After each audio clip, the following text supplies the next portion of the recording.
When I made it to the pumpkin house, the sun was still up in the air. The ostiary stood by the gate. The gates were cold iron, and the ostiary was dressed like any other ticket taker you would see in the world. But if you looked past his uniform, you could see that he didn't have any skin. The ostiary was skeletal, with no eyes, and where the light of the sun would shine through the gaps of his bones. Even with his perpetual smile and cheerful voice, some guests were nervous to approach him. When I approached him, holding my 20 centi for him, he stared at me with his empty sockets under his red and gold cap. "Are you sure you want the entire labyrinth? The fairgrounds are plenty safe, but if you follow it deeper, well, it only gets scarier. Do you think you're brave enough to make it through?" he asked, looking me deep into my eyes. He didn't have any eyes, so he didn't scare me. Some people find the inability to see others' eyes frightening, like they can't read others' intent without being able to see their eyes. I couldn't read the ticket taker's intent, even if I could see his eyes. But what he saw in my own eyes, it wasn't bravery in a traditional sense. But he did see that I was someone who would make it to the center of the labyrinth. "Very well. I see something inside of you. If you want to make it to the center, then I will not stop you. The only person that will stand in your way is yourself," he warned me. He took 5 of my centi and returned the rest, but he produced a badge with a lanyard, handing it to me. The pass simply said "full access." "I'm not charging you full price because I want you to enjoy everything the pumpkin house has to offer. Please, have a nice night," he said as I walked by, putting my lanyard on, and I explored the fairgrounds. It smelled like autumn. The smell of leaves, freshly rained on grass, drifting smells of cooked pumpkin, and there were plenty of stalls. Fried fair food was offered, and so was apple cider. I even saw a sign for free apple cider. My stomach gurgling, I made my way over to the free apple cider. At first, I was mystified that I was the only one there. At least until I saw the person who was serving it.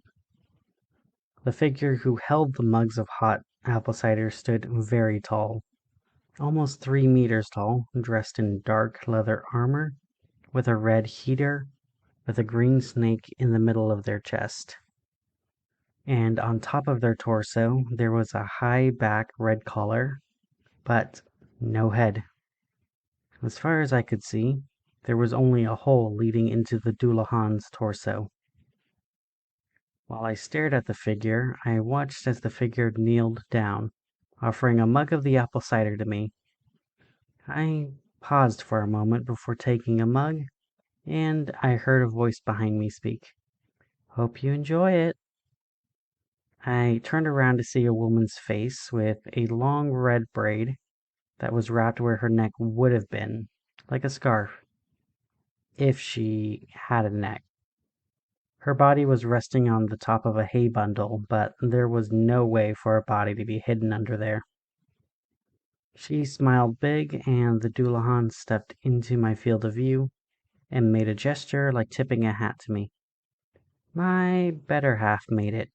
She did the mixing and stirring. I just eyeballed it and did the taste test. But we like to do everything together, she said with a comedic smile, which brought a giggle from my lips. "Yeah, I'm the brains of the partnership and she's the muscle. She dances and I sing, but I do hope you like the cider," she said as I lifted the warm drink to my lips. The apple cider was sweet, a bit of cinnamon and nutmeg. The taste of All Saints' Eve filled my mouth and warmed my body as I greedily drank it up. I haven't had any cider this good in a long time. My grandmother didn't believe in letting me have any cider, even the ascetic drinks offered at the Feralia Festival Fairgrounds.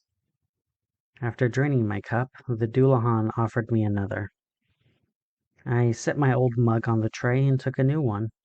While sipping on the new mug, the woman's head whispered, "Do you want to know a secret?" I nodded and leaned close to listen to the woman speak. "Jack makes the best sweets in the entire pumpkin house. You can find him at the Sweets Meats Swap Shop and Drop, near the entrance to the corn maze. You remind me a lot of a funny girl I saw not too long ago. Adansi, I think her name was. If you're quick, you might catch her in the confectionery," she whispered to me. I smiled and looked around, and sure enough, I could see the Sweet Meats Swap Shop and Drop. I tried to return the cup to the dullahan's body, but the head spoke. "Bring the mug with you and give it to Jack. He will know that I sent you to him," she said. The mug had the same heater that was on the body's chest. A red heater with a green snake in it. I signed "Thank you" to the woman. "You're welcome," she said, as I made my way to the Sweetmeats Swap Shop and Drop. I can talk, but I felt uncomfortable talking here, away from my big sister and from my parents. So I focused on the decorations I saw around the fairgrounds. Most of it appropriate for Samhain's spookiness. Decorations of smiling rats, bats, cats, and witches' hats decorated the fairgrounds. But if you paid close attention, you could see small details made to unsettle. A few hay bundles had headstones peeking out from them. They were meant to be cenotaphs, and I gave them a wide berth, remembering the backstory I was given for this place. Wait, how did I even get here? I remember my grandmother was out for the night, and my big sister was telling me about the pumpkin house, and how it was one of the best haunted houses she ever visited.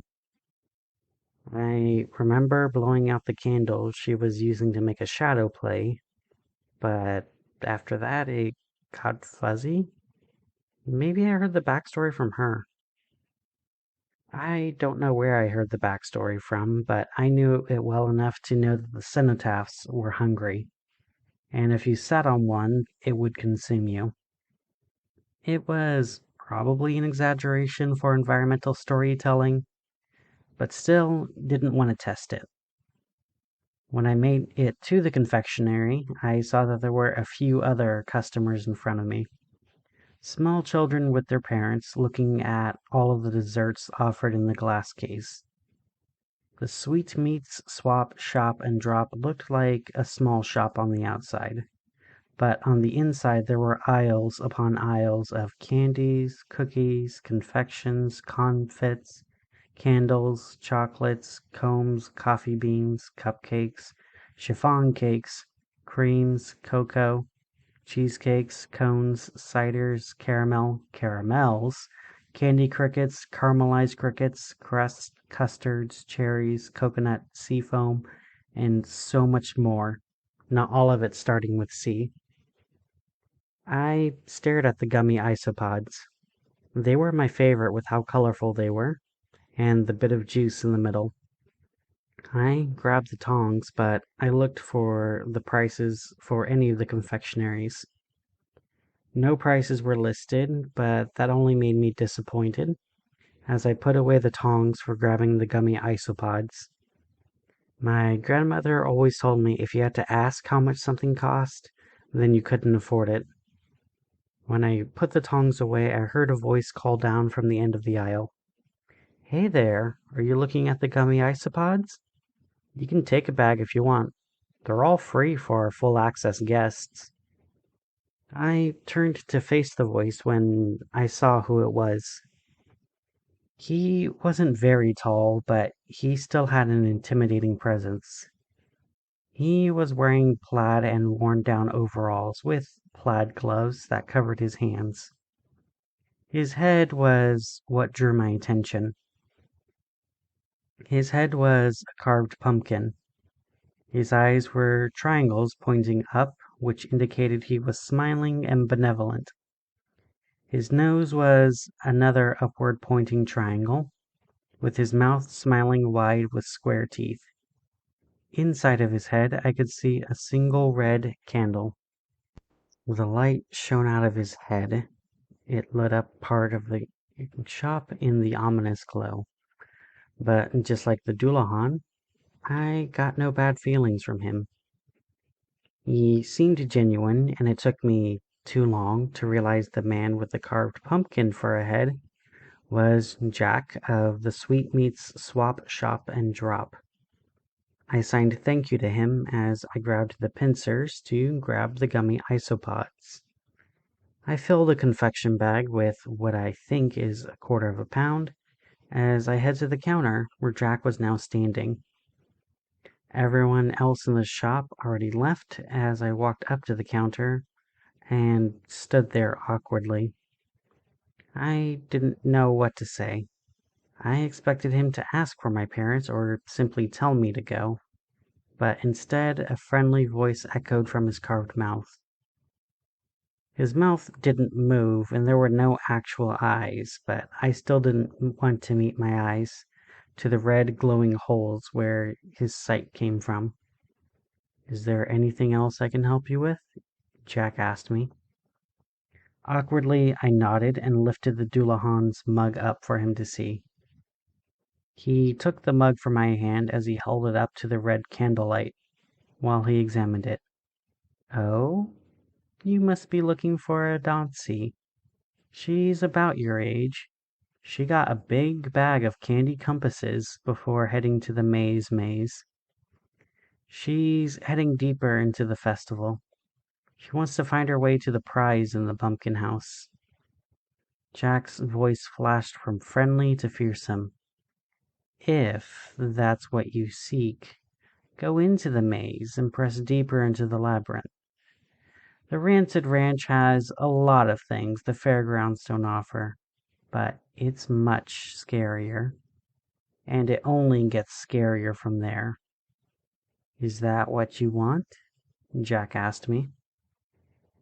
The lights in the shop dimmed with every word. With his final question, it looked like there was only Jack's lantern, and nothing else existed.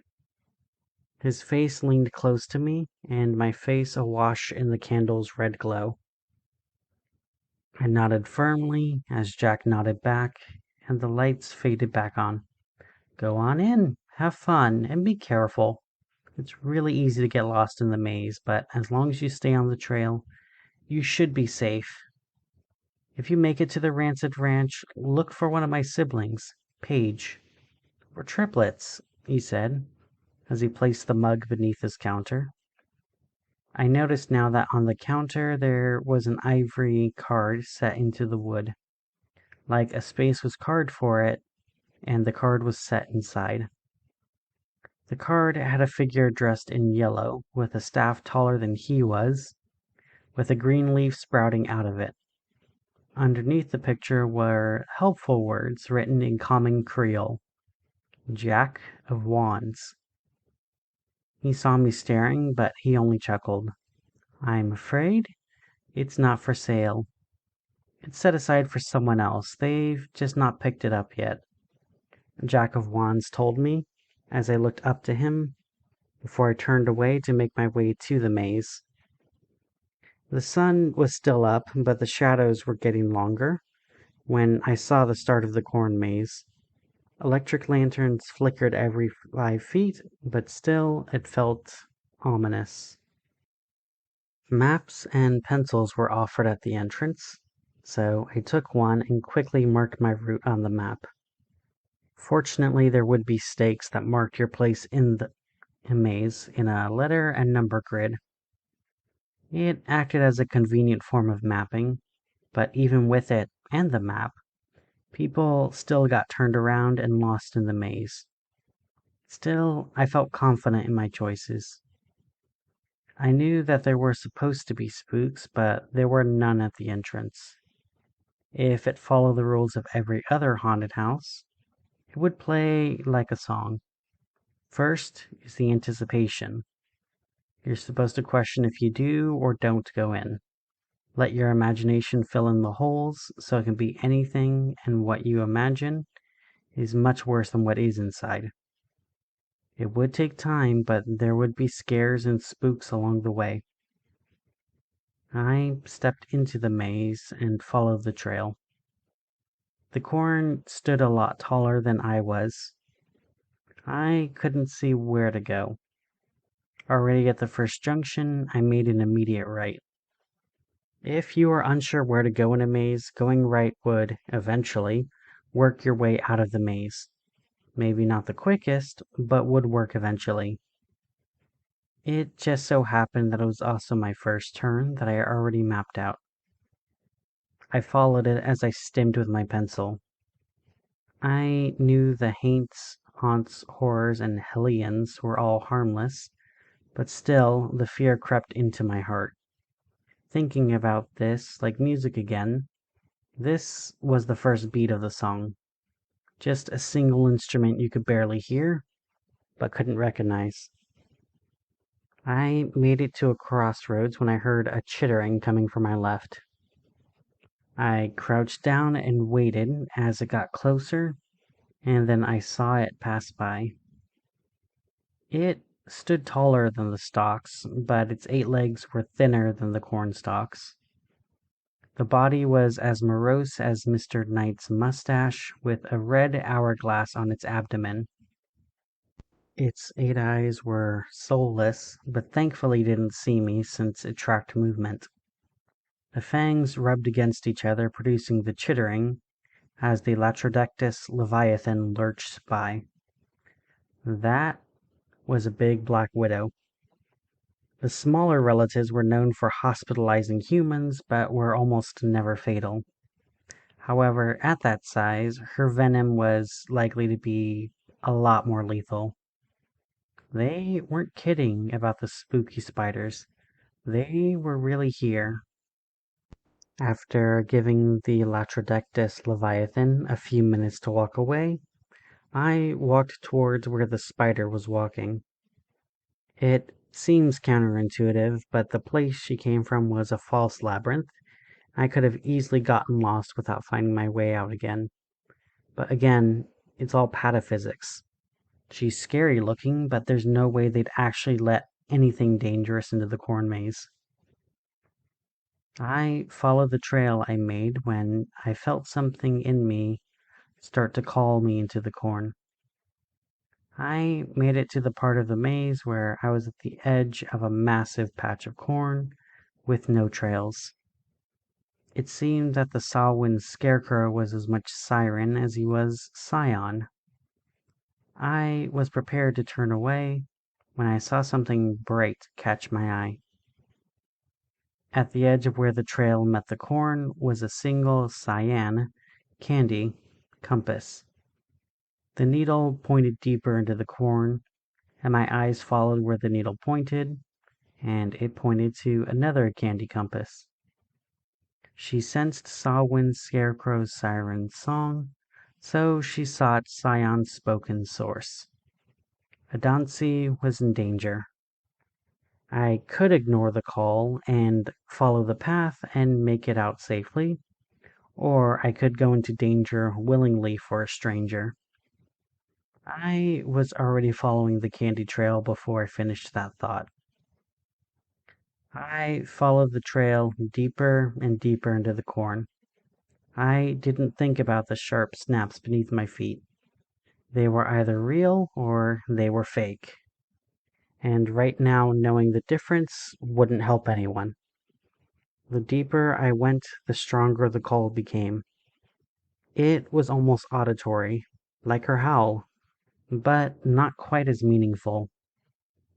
At the final compass, I found her lying in the middle of a small clearing. Not very large, just enough space for her to lie down. Adansi was dressed in a blue and white dress with a very large top hat that had many ribbons of many colors, including purple in it. I gently shook her shoulder, trying to wake her up. I couldn't be sure that scary scarecrow was nearby, but the call was practically buzzing in the back of my mind while I shook her shoulder. She opened her eyes and sat up, looking me in the eyes. She wore 2 monocles over her eyes, one gold and one silver, with one eye of hers gold and the other brown. He seeks us, we hide.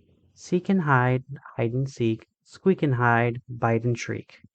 A paused princess, a brutal beast, terrifying tale, or foolish fable. A prophesied prince, a vicious villain. Her last 2 questions seemed directed at me. I held my finger up to my lips, and she responded with a silent giggle. I could see her body moving like she was laughing. Her mouth was open and smiling, but no sound came out. Instead, she responded with Imperial Sign Language. "Choose," she signed. I pointed back the way I came and held her hand as I guided us back. As we walked back, I found a few more odd things about her. Her steps were quieter than mine. She didn't seem to care about stealth, but she made no noise. She also had a hard time focusing. She kept pausing to crunch into another candy compass before walking with me. She picked up the woolly caterpillars and put them in her pockets. She giggled as she whispered to me, "I have a whole world in my pockets." People only put the most important things in their pockets. Children put bugs, rocks, and toys in their pockets. Adults put wallets, keys, and phones in their pockets. Everything in the world is important to me, so I keep my world in my pocket. "What do you put in your pockets?" Adansi asked as she stopped walking. She let go of my hand, and I turned to face her when I realized she was serious. She wanted to know what I kept in my pocket. I didn't know where the Sawin scarecrow was, but even trekking away from where I found Adansi, his call didn't weaken at all, so he must have been following us. So we couldn't stay here long. Out of desperation, I reached into my pockets and pulled out what was there. From one pocket, I pulled out my senti. In my other pocket, I had my bag of gummy isopods, and oddly enough, a pen I didn't remember putting in my pocket. Adansi looked at my hands and gently touched my pen. "You keep a whole world in your pocket, too?" Honest, heroic heart. Vicarious, villainous viscera. All things, something, a thing, not a thing, nothing. Too early, too late, too soon, too much, too little, not too late, not too early, just late enough, just early enough. She took my hand again and leaned close to my ear to whisper, "Not everything I say is for your ears. The corn isn't the only one who listens in this field. You seek a method to my madness? You seek a madness to my method? But you don't see the music, even as you maestro it all. Marvelous mystery, maestro? Fortuitous foreshadowing, futile flaking, foolish filler," she finished as she led me through the corn, her voice trailing behind her as her tight grip pulled me along. Before I knew it, I brushed up against something, and I turned to see a stitched face. His sewn smile said so much. Before I had a chance to scream, Adansi spoke. "He peeked instead of seeked. Now we stride instead of hide," she said, leading me away from the Sawin scarecrow. I looked behind me, and sure enough, the scarecrow was moving like an unnatural abomination. The corn that grew around us wrapped around his body and moved him through the maze. The dry stalks moved like tentacles, and his dark eyes stared through me. "Switch with me," the corn whispered from all around me, as I followed Adansi. It did not take long for Adansi to slow down. She must have already been tired, but even when running, her steps made no noise, and the corn didn't rustle as she pushed through it. I pulled ahead of her and grabbed her hand again and pulled her along, even when I saw the trail was just ahead, just within sight, and just one last sprint forward. I could hear the corn behind me rustling closer and closer. Even with a sprint, there was no way I could make it to the trail before the Sawwind Scarecrow caught one of us. If he was going to catch one of us, then I was going to make that choice for him. I got behind Adansi and shoved her forward into the trail in safety. She didn't need to be able to outrun him. She just needed to be able to outrun me. After I shoved her into the trail, I tripped forward and fell into the dirt.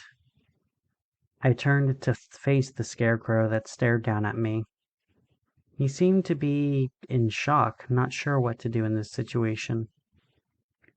Even the corn ceased its incessant chattering. What was he expecting? He hated me, so why wasn't he doing anything? While I contemplated that mystery, an orange candy compass hit him just beneath his eye. "Towards me! Leave him! Leave danger! Towards safety!" Adansi said. Another candy compass collided with his chest, so I took the chance to run to the path. Finally out of the maze and into the maze, I hugged Adansi when I made it onto the trail. "Safe, safe, safe," she said as she hugged me back.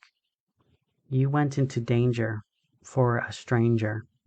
You deserve a prize. Have my last compass," she said, reaching into her confectionery bag that once held candy compasses. Only one compass remained inside, but this wasn't brightly colored candy.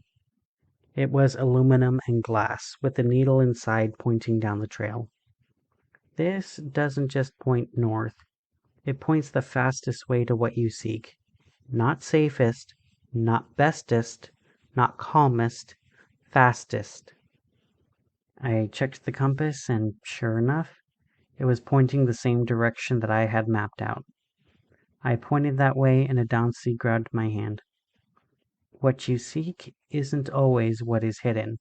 What is hidden, you don't always want to seek, Adansi warned before we walked through the corn maze. It took time, but no more spooks nor spirits appeared. Sometimes I would hear rustling in the corn, but nothing got close. When we made it to the end, which initially appeared as a dead end, with a scarecrow and a stake. When we got close to the Scarecrow, his head lifted, and I could see those familiar dark eyes shining through the holes in the burlap. The Sawwind Scarecrow spoke. "You made it to the crossroads, at the end of the maze. You deserve your 3 boons." The Scarecrow's hand lifted to mine and left a folded piece of paper in my hand. I unfolded it and read the red words. "A true crossroads has 4 paths. 5 if you're clever." The note read. While I wondered what it meant in the situation, I heard the corn rustle again as 2 paths opened up. To my left, it led back to the fairgrounds. I could see the hay rides and smell the apple cider from here. And just to be clear, there was even a wooden sign that marked it as the Fairgrounds. And to my right, a path opened up which had a faded wooden sign that read Rancid Ranch. I could see a dry-looking ranch that had many large corrals and a lot less people. Already Adansi took the path to the right and made her way to the Rancid Ranch. "Do you choose safety or the truth?" the scion of the stalks asked me. I glanced at both ways while I mulled over what he said and what the paper said. He called this spot the crossroads, and the note said that a true crossroads had 4 paths. So why was he only offering 2 choices? I looked at the fairgrounds and then the Rancid Ranch before I turned around, and I realized the path I came from was a 3rd path. So if that was the 3rd path, then the 4th must be I peeked around the scarecrow, and sure enough, behind him was a narrow path that led to another part of the Rancid Ranch. I lifted my compass, and it pointed down that same path. Satisfied with my answer, I pointed at the path behind the scarecrow. Very well. If that's the path you choose, then I give you my final boon, your life. Take it and go, he said as I slipped by him and traveled down the path. My compass pointed down as I stepped through the path and made it to the Rancid Ranch. When I came out, I could see that there was a petting zoo nearby. There were other children petting small, slippery plesiosaurs, small flippered creatures that looked almost like seals, except for the long neck and the small heads. I made it through the first layer of the labyrinth, and I am now one step closer to the prize at the center of the pumpkin house.